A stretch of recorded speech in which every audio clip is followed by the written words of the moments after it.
Assalamualaikum warahmatullahi wabarakatuh. Para pemirsa, jumpa lagi dengan Pak Aji di kanal YouTube Aji Suraji. Pak pemirsa, pada kesempatan ini Pak Aji akan menyampaikan materi tentang sekilas tentang Indeks Kinerja Perkerasan atau IKP.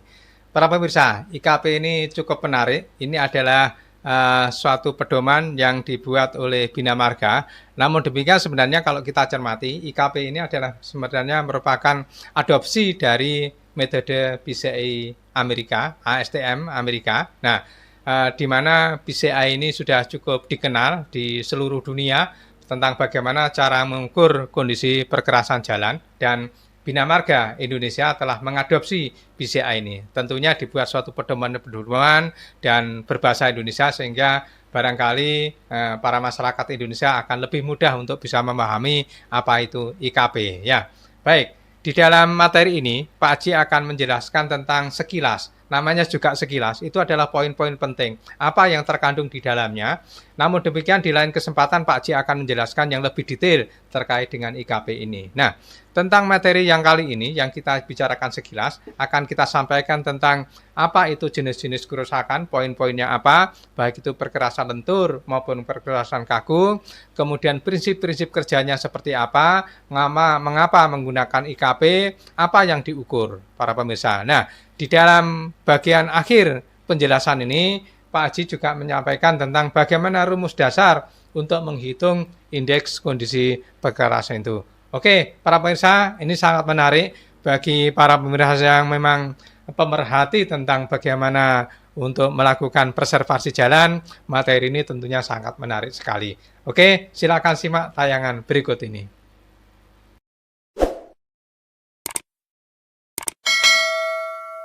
Baiklah, para pemirsa, pada kesempatan ini Pak Aji akan menjelaskan tentang topik sekilas tentang Indeks Kinerja Perkerasan IKP. Ini adalah metode yang diperkenalkan oleh Bina Marga, di mana IKP ini sebenarnya turunan dari metode PCI Amerika, ASTM, ya. Sehingga kenapa ini saya namakan PCI versi Indonesia, ya. Sampulnya seperti ini Bapak Pemirsa. Jadi ini judulnya adalah penentuan indeks kondisi perkerasan atau IKP. Ini dikeluarkan oleh Kementerian Pekerjaan Umum dan Perumahan Rakyat tahun 2016. Di sini namanya PDT 012016B. Ya, ini adalah bentuknya adalah kalau di dalam NSBM ini namanya pedoman P, pedoman ya. Baiklah para pemirsa, saya akan jelaskan. Ingat, ini adalah judulnya adalah tentang sekilas. Sekilas itu berbicara tentang global, apa saja isinya, inti-intinya seperti apa, menjelaskan seperti apa. Sehingga tentunya nanti ke depan Pak Aji akan kupas tuntas tentang terkait dengan IKP, apalagi kalau IKP ini adalah padanan dari PCI Amerika, ASTM ya. Baik. Mengapa bisa dikatakan PCI versi Indonesia? Jadi di dalam buku pedoman di bagian pengantar itu dikatakan bahwa pedoman penentuan indeks kondisi perkerasan IKP ini dimaksudkan sebagai acuan bagi para penyusun program pemeliharaan perkerasan jalan. Oke, jadi konteksnya adalah untuk preservasi, yaitu bagaimana penanganan jalannya seperti apa, kondisi kerusakannya bagaimana diidentifikasi, kemudian selanjutnya nanti mau ditangani yang seperti apa. Nah, di dalam pedoman itu dinyatakan bahwa disusun mengacu pada ASTM D643309 dengan judul Standard Practice for Road and Parking Lots Pavement Condition Index Surveys. Nah, para pemirsa, ini dinyatakan di sini adalah ASTM D643309. Namun demikian sebenarnya kalau kita mengacu kepada dokumen dari ASTM itu sendiri yang PCI, sebenarnya judulnya sudah sama, Standard Practice for Roads and Parking Lots Pavement Condition Index Surveys. Namun demikian sebenarnya di sini adalah akhirannya 07, bukan 09. Di sini 09, di sini 07. Yang benar adalah 09. Saya sudah coba lacak, 09 itu tidak dikenal di dalam ASTM itu. Yang benar adalah ini D6433-07 ya. Oke, begitu Bapak pemirsa ya. Namun demikian bahwa IKP ini adalah merupakan turunan dari PCI metodenya ASTM. Nah, saya pikir ini sesuatu yang wajar. Memang dalam suatu bidang ilmu itu ada yang namanya turunan atau tidak semata-mata bisa dikatakan jiplak, tetapi sebenarnya ini adalah identik ya, karena metode-metode PCI itu sudah teruji ya, sehingga istilahnya adopsi ya, istilahnya adopsi. Jadi memang tidak sama persis para pemirsa, nanti bisa kita lihat di dalamnya, dan ke depan Pak Aji akan membuat bagaimana perbedaan antara PCI dan IKP ini. Namun demikian, pada kesempatan ini kita akan mencoba untuk sekilas tentang IKP itu sendiri. Baik para pemirsa, apa yang dibahas di dalam IKP? Jadi para pemirsa, ini untuk kerusakan perkerasan beton aspal atau perkerasan lentur sebenarnya bahasa yang lainnya flexible pavement ya. Beton aspal, artinya beton yang terbuat dari aspal, sehingga disebut dengan lentur. Di dalam IKP, pedoman IKP itu terdapat di dalam bab 9, yaitu kerusakan perkerasan beton aspal, mulai dengan deskripsi umum, kemudian berbicara tentang kenyamanan, kemudian jenis-jenis kerusakan, itu sebenarnya dimulai dari 9.3 ini, mulai dari retak kulit buaya atau retak lelah, sampai dengan 9.22 pelapukan atau surface wear. Jadi sebenarnya jumlah kerusakannya itu adalah ada sebanyak 19 jenis kerusakan yang ada di dalam KP, di dalam ini pedomannya ini ya, pedoman untuk IKP ini ya. Jumlah ini sama persis dengan yang ada di PCI ya. Oke, saya akan baca saja, tidak jelaskan. Yaitu yang pertama adalah retak kulit buaya atau retak lelah, kemudian kegemukan bleeding, retak blok, kemudian jembul dan lekuan atau bumps and sags, kemudian keriting, corrugation, kemudian ambles atau depression, kemudian retak tepi, edge cracking, kemudian retak refleksi sambungan atau joint reflection cracking, kemudian penurunan lajur atau bahu, lean shoulder drop off. Kemudian retak memanjang dan melintang, bukan retak refleksi. Artinya untuk membedakan bahwa ini bukan retak refleksi, karena nanti ada retak refleksi yang ada di atas ini ya. Kemudian berikutnya adalah tambalan dan tambalan galian utilitas, kemudian pengausan agregat atau polish aggregate, kemudian lubang, kemudian persilangan rel kereta api, railroad crossing, kemudian alur, rutting, kemudian sungkur, sofing, kemudian retak slip, slippage cracking, kemudian pemuaian swell, kemudian pelepasan butir atau raveling, kemudian pelabukan atau surface wear. Nah, ini adalah jenis-jenis kerusakan yang ada di dalam perkerasan beton aspal atau perkerasan lentur. Nah, bagaimana untuk yang perkerasan beton, untuk yang perkerasan kaku, mohon maaf ini keliru, harusnya perkerasan kaku ya.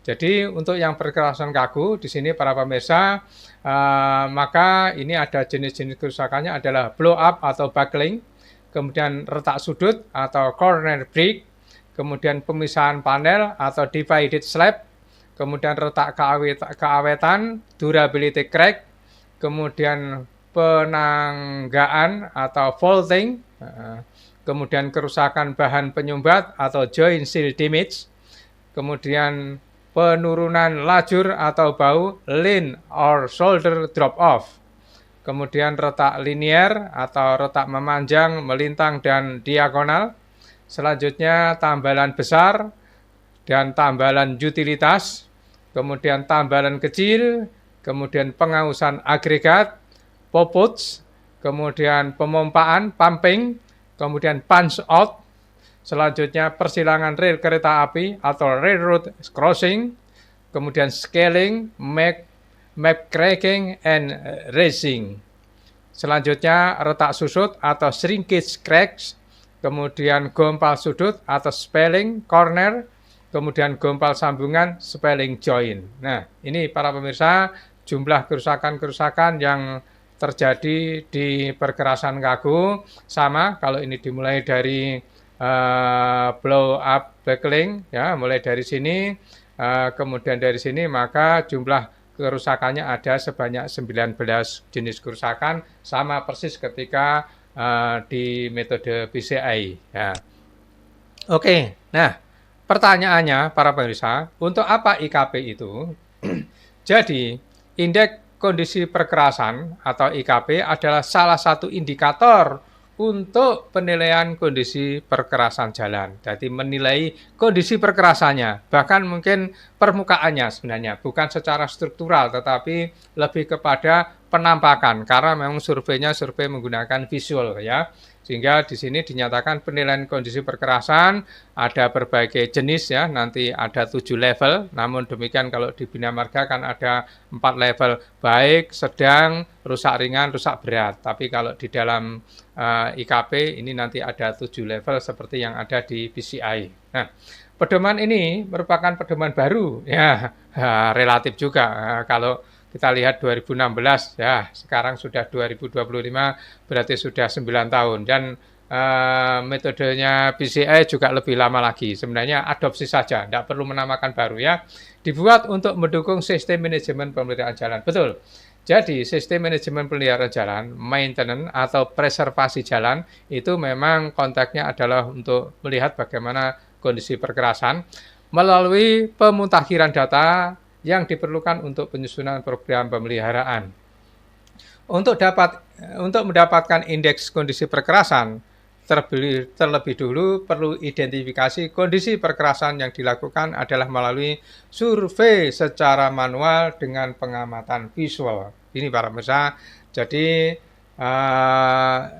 metode IKP ini adalah pengamatan secara visual, langsung dilihat dengan mata, kemudian memang diukur, ya, ada besaran-besarannya berapa, panjang, lebar, kedalaman, dan seterusnya. Nanti setiap jenis kerusakan cara pengukurannya berbeda, ya. Pedoman ini pada dasarnya menguraikan 3 hal, yaitu cara menentukan unit sampel, kemudian prosedur survei, kondisi perkerasan, serta cara mengolah data untuk menentukan indeks kondisi perkerasan pada suatu ruas, ya. Oke, baik, kita lanjut. Apa ruang lingkup di dalam IKP ini? Pedoman ini menetapkan penentuan indeks kondisi perkerasan IKP ruas jalan yang terdiri atas perkerasan beton aspal dan perkerasan kaku melalui survei visual yang pelaksanaannya dengan pengamatan visual langsung di lapangan. Jadi sebenarnya topiknya ya ini, beton aspal dan perkerasan kaku. Jadi perkerasan lentur dan perkerasan kaku. Di samping itu, pada pedoman ini diuraikan juga tentang prosedur survei. Jadi cara-cara surveinya nanti akan dijelaskan. Tapi di dalam sesi ini, karena sekilas tentang IKP, Pak Aji masih tidak membahas secara rinci tentang prosedur survei, walaupun disampaikan tentang bagan alirnya. Selanjutnya, bagaimana sebenarnya secara ringkas penentuan indeks kondisi perkerasan itu? Jadi, indeks kondisi perkerasan atau IKP adalah indikator kuantitatif. Kuantitatif artinya terukur, ada angka-angkanya, ada besarannya, ya. Secara numerik, kondisi perkerasan yang mempunyai rentang nilai mulai dari 0 sampai dengan 100. Jadi skor IKP nanti 0 sampai 100, di mana disebut nilai 0 adalah kalau itu kondisinya jelek, kemudian disebut mempunyai nilai mempunyai nilai 100, itu nanti disebut dengan nilai perkerasan yang baik, ya. Nah, begini para pemirsa, jadi skalanya ada di sini. Jadi ini ada skala 0 sampai dengan 100, kemudian masing-masing level ini dinyatakan mulai dari yang rendah sampai yang tinggi. Jadi hancur atau failed itu mempunyai IKP 0 sampai 10, kemudian sangat parah, serius itu mulai dari 10 sampai 25, kemudian disebut dengan parah atau very poor itu 25 sampai 40, disebut jelek itu atau poor itu 40 sampai 55, disebut dengan sedang atau fair itu 55 sampai dengan 70, kemudian disebut dengan baik atau satisfactory itu 70 sampai 85, dan disebut sangat baik itu atau good itu adalah 85 sampai dengan 100. Inilah para pemirsa skala tentang kelas indeks kondisi perkerasan. Tentunya nanti ada warna-warna yang disarankan karena di sini tidak tampilan warna. Di lain kesempatan akan ditambah oleh Pak Aji tentang bagian warna-warna. Oke, jadi IKP ini adalah membicarakan tentang bagaimana jenis kerusakan yang tadi 1 sampai 19 tadi. Kemudian ada kerapatan kerusakan atau density seperti apa secara kuantitas, kemudian tingkat keparahannya seperti apa, parahnya rendah, sedang, atau tinggi. Oke, kita akan lanjutkan sekali lagi tentang bagaimana cara kerja IKP itu. Nah, perkerasan pada ruas yang telah dipilih itu dibagi menjadi ada namanya unit perkerasan atau unit sampel ya. Apabila perkerasan pada ruas tidak seragam, maka ruas perlu terlebih dahulu dibagi menjadi seksi-seksi yang seragam dan kemudian tiap seksi dibagi menjadi unit-unit perkerasan. Tidak dijelaskan mana yang disebut dengan seragam, tetapi barangkali seksi-seksi yang seragam ini yang rusaknya parah dikumpulkan ya, yang banyak rusaknya, kemudian yang rusaknya tidak parah itu dibuat seksi tersendiri ya, karena nanti ada namanya unit sampel berapa yang akan diambil. Jadi tidak semuanya disurvei para pemirsa.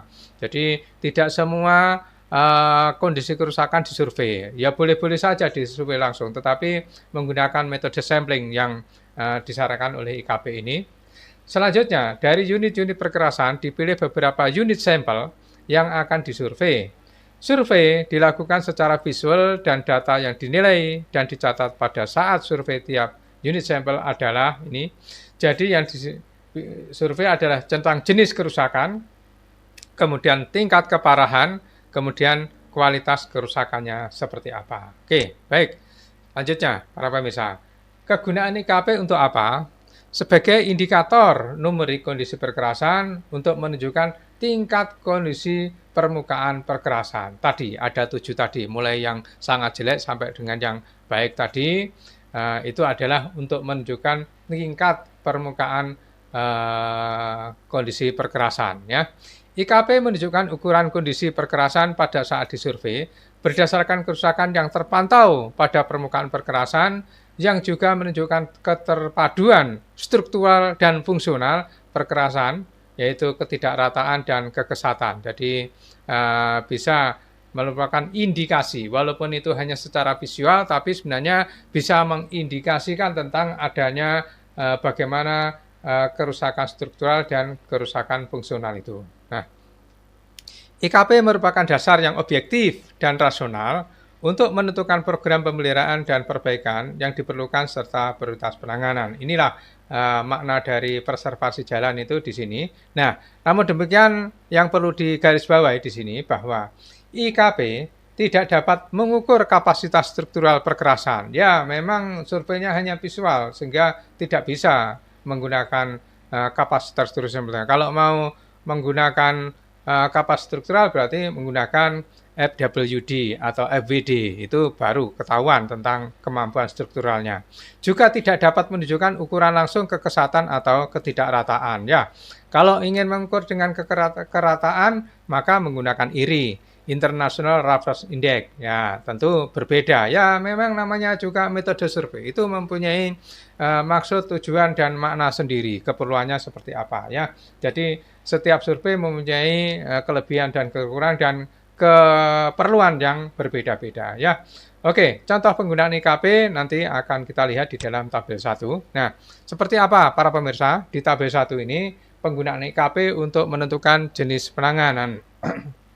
Oke, jadi pemantauan yang menerus terhadap IKP dapat digunakan untuk mengetahui laju kerusakan. Laju kerusakan perkerasan yang dapat dijadikan dasar untuk identifikasi dini kebutuhan rehabilitasi. Jadi, kita akan bisa mengetahui kalau itu survei itu dilakukan terus-menerus tiap semester atau tiap tahun, kemudian terus berlanjut terus, maka kita akan tahu tentang bagaimana proses laju kerusakan, mulai dari rusak ringan, kemudian rusak berat dan seterusnya itu bisa diidentifikasi ya. IKP juga dapat memberikan umpan balik terhadap kinerja perkerasan tentu. Nah, baik para pemirsa, kita akan lihat di sini tentang bagaimana skala IKP itu, tadi skala 0 sampai dengan 100, maka ada semacam suatu penilaian di sini para pemirsa. Jadi kalau IKP-nya itu sudah cukup bagus di atas 85, maka jenis penanganan adalah pemeliharaan rutin.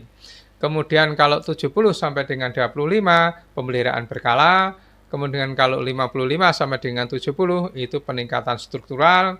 Kemudian kalau IKP kurang dari 55 maka dilakukan rekonstruksi atau daur ulang. Artinya apa para pemirsa?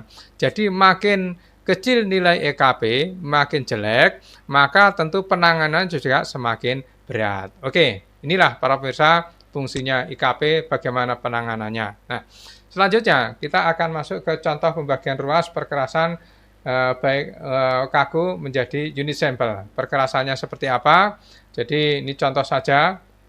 Jadi untuk perkerasan kaku maupun perkerasan lentur di sini untuk gambar 2 ini perkerasan yang lentur, kemudian gambar 3 untuk perkerasan kaku. Ini dibuat kotak-kotak begini. Kalau itu perkerasan lentur, maka panjangnya setiap 50 meter. Kemudian ini contohnya lebar 3,6 kali 2 di sini ya. Oke. Kemudian kalau itu perkerasan kaku, maka dibuat unit sampelnya adalah setiap 5 meteran di sini ya, 5 meteran. Lebarnya tentunya mengikuti kalau itu 2 lajur 2 arah ya. Jadi para pemirsa, jadi ada suatu perbedaan. Kalau itu perkerasan lentur itu 50 meter, tapi kalau perkerasan kaku setiap 5 meter. Ya, 5 meter ini kalau di dalam sistem konstruksi perkerasan kaku ibarat setara dengan satu blok gitu ya. Satu blok rigid pavement yang model tidak menerus itu kan sekitar 5 meteran. Nah, ini pas gitu ya, satu kotak itu. Ya. Nah, oke. Selanjutnya bagaimana? Jumlah minimum unit sampel. Nah, jadi setelah ada sepanjang kerusakan tadi, maka ada semacam rekomendasi di sini. Kalau jumlah unit sampelnya 1 sampai 5 cukup 1 saja, 6 sampai 10 itu 2, 11 sampai 15 itu 3, kemudian 16 sampai 40 itu 4, atau lebih 40 ini intinya adalah sebenarnya 10%. Kalau makin banyak cukup 10%, tapi kalau di sini kan 1 sampai 5 ini boleh dikatakan ini 20% ya. Tapi kalau semakin panjang, ini lebih dari 40 cukup dengan 10% saja. Kemudian bagaimana distribusi atau sistematika lokasi unit sampel ini yang dilingkari-lingkari. Kalau ada 1, 2, 3, 4, 5 dan seterusnya, maka dilingkari ini 1, 2 tidak disurvei tapi 3 yang disurvei. Kemudian 6 yang disurvei, 9 disurvei dan seterusnya. Oke, baik para pemirsa, ini tentang jumlah minimum unit sampel yang perlu diambil. Nah, kemudian para pemirsa, data kerusakan yang perlu dicatat itu apa? Jadi kerusakannya memang ada 9 jenis kerusakan untuk masing-masing perkerasan lentur dan perkerasan kaku.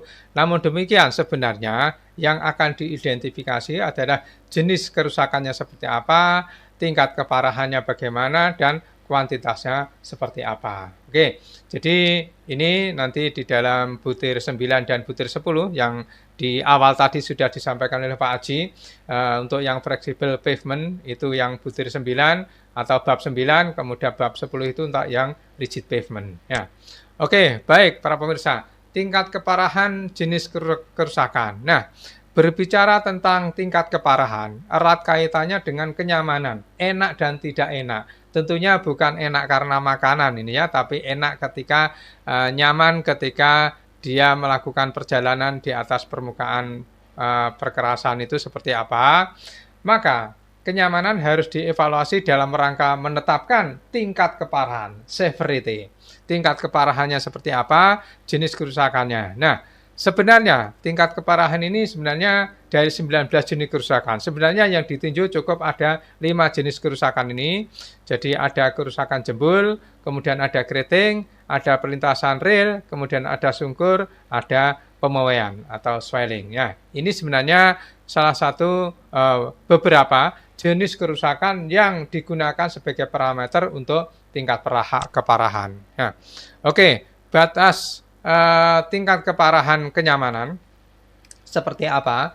Disebut dengan rendah R atau sedang S atau tinggi T. Kapan disebut itu rendah? Kendaraan terasa mengalami getaran, misal sebagai akibat permukaan yang keriting. Namun untuk memperoleh keselamatan atau kenyamanan, kecepatan kendaraan tidak perlu dikurangi. Tidak perlu dikurangi. Jadi inilah perbedaannya untuk yang keparahannya itu rendah.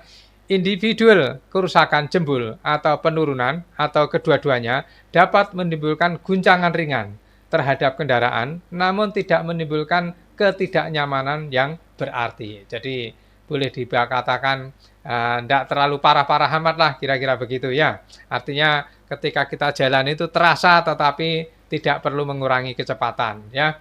Kemudian kalau itu disebut sedang, yaitu kendaraan sangat bergetar, gitu ya, serta demi keamanan dan kenyamanan, kecepatan perlu dikurangi, tidak usah banyak-banyak, sedikit, biar tidak terlalu tidak stabil ya. Individu kerusakan jembul atau penurunan atau kedua-duanya dapat menimbulkan getaran yang signifikan yang mengakibatkan ketidaknyamanan. Oke, jadi berupa getaran, kemudian kecepatan dikurangi, kemudian ada getaran yang cukup signifikan ya. Tetapi barangkali akan lebih terasa kalau kita lihat tentang bagaimana untuk yang level tinggi atau T. Kendaraan sangat terguncang. Nah ini, kalau yang sedang ini hanya bergetar, tapi kalau yang tinggi ini terguncang ya. Serta demi keamanan dan kenyamanan, kendaraan harus diperlambat. Bukan hanya sekedar mengurangi kecepatan, tetapi harus diperlambat ya. Individu kerusakan jembul atau penurunan atau kedua-duanya dapat menimbulkan guncangan yang signifikan ya. Bukan hanya getaran. Kalau di sedang ini getaran yang signifikan, kalau yang tinggi ini guncangan yang signifikan dan sangat mengganggu kenyamanan, mengurangi keamanan atau dapat menimbulkan kerusakan pada kendaraan. Nah ini para pemirsa, kata kuncinya ini menimbulkan kerusakan pada kendaraan. Kalau yang sedang sama rendah ini boleh dibilang kendaraan tidak terlalu banyak merasakan bisa tidak terlalu banyak resiko kerusakan. Tapi kalau sudah kerusakan yang tingkat tinggi ini menimbulkan kerusakan pada kendaraan. Oke, baik. Bagaimana tahapan-tahapan untuk menentukan indeks IKP ini? Jadi para pemirsa, untuk setiap unit sampel di sini ada data-data tentang kondisinya kerusakan untuk setiap unit sampel diidentifikasi ya. Di sini tingkat keparahan dan segala macam seperti apa, ada jenis, tingkat keparahan, kemudian kualitasnya seperti apa, kemudian terus ikuti prosedur-prosedur ini ada yes, not, ya, yes, no, ya di sini. Namun demikian kita lihat di sini sampai akhir di sini adalah bagaimana menentukan IKP untuk setiap unit sampel. Jadi setiap unit sampel itu dilihat seperti apa, ini prosedurnya. Namun demikian para pemirsa, karena ini begitu rumit dan ini perlu spesifik penjelasan, di lain kesempatan Pak Aji akan menjelaskan tentang tahapan penentuan IKP untuk setiap unit sampel. Nah, bagaimana penghitungan indeks kondisi perkerasan? Jadi, para pemirsa, penghitungan indeks kondisi perkerasan itu ada berbagai macam tahap di sini. Ada tahap pertama, yaitu menghitung tentang kerapatan dulu, tentang kerapatan kerusakan, density, seperti apa. Kemudian menentukan nilai pengurangan kerusakan. Kemudian selanjutnya menentukan nilai pengurangan terkoreksi atau NPT maksimum. Kemudian baru menghitung indeks kondisi perkerasan. Ya, endingnya ada di sini, yaitu menghitung indeks kondisi perkerasan. Nah, kemudian bagaimana sebenarnya rumus untuk menghitung IKP? Ini ada rumus yang disajikan di dalam pedoman IKP itu di sini.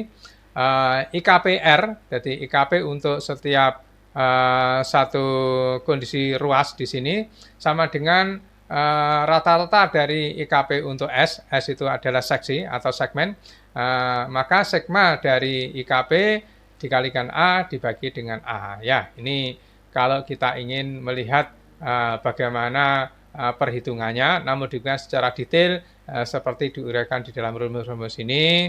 Di sini dinyatakan bahwa IKPR adalah IKP untuk ruas, kemudian IKPS adalah IKP untuk setiap seksi, kemudian IKPSJ itu adalah IKP untuk seksi yang ke J, kemudian IKP UJ itu adalah rata-rata IKP untuk unit sampel pada seksi J, IKP U dan seterusnya di sini. A itu adalah luas untuk ruas, AS itu adalah ruas dari seksi ke J dan seterusnya di sini. Oke, baik. Ini juga nanti di lain kesempatan Pak Aji akan menjelaskan tentang bagaimana perhitungan IKP ruas perkerasan, baik itu perkerasan lentur maupun perkerasan kaku contohnya. Tapi untuk rumusnya para pemirsa, rumusnya baik itu perkerasan lentur maupun perkerasan kaku sama. Rumusnya ya ini, hanya saja memang secara objek itu berbeda dan karakteristik kerusakan lentur dan kaku itu berbeda. Oke. Baik para pemirsa, itulah rasanya yang bisa dijelaskan oleh Pak Aji tentang sekilas indeks kondisi perkerasan metode Bina Marga, yaitu PCI versi Indonesia. Perlu paham para pemirsa. Jadi kalau Anda para pemirsa ini sudah pernah tahu tentang apa itu PCI versinya Amerika, ASTM, maka inilah IKP adalah versi PCI Indonesia. Semoga bermanfaat. Assalamualaikum warahmatullahi wabarakatuh.